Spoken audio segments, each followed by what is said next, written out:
Good evening. Welcome to ABC News Sunday. I'm Donna Field. Federal Health Minister Sussan Ley has agreed to partly pay back the cost of 4 trips to the Gold Coast, where she owns a luxury apartment. The minister has been under pressure after claiming she bought the $800,000 property on impulse during a work trip. But questions remain about a number of other Gold Coast visits over the past 3 years. Ashlyn McGee reports from Parliament House. Sussan Ley is a frequent visitor to the Sunshine State. So thank you, and I'm happy to take your questions. The questions this week have been why she headed to the Gold Coast straight after this press conference to buy luxury apartments. The ministers today apologised and agreed to repay part of the trip's costs.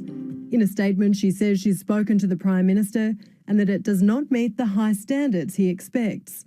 She's also agreed to partly pay back 3 other trips to the Gold Coast, where she and her partner own 2 investment properties.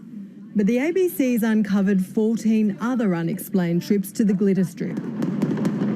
As the sun set on the final days of 2013, Ms Ley jetted into the Gold Coast for New Year's, charging taxpayers $655 for the trip. And a year later, after another Gold Coast New Year's, she's charged for her and her partner's flights back to Sydney. Ms Ley needs to explain what these trips were for. She's made a very great number of trips to the Gold Coast. She needs to front up and explain how they were all for public purposes. The ABC has analysed 3 years' worth of the minister's travel reports and found she travelled to the Gold Coast 20 times. That's more than Adelaide, Perth, Hobart and Launceston combined.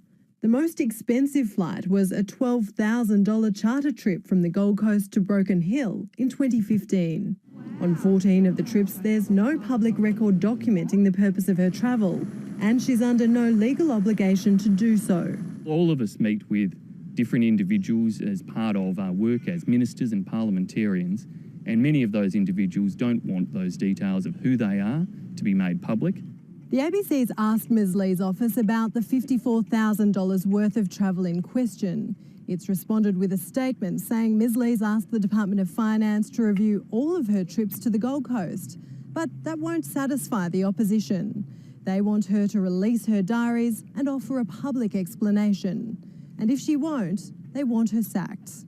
Ashlyn McGee, ABC News, Canberra.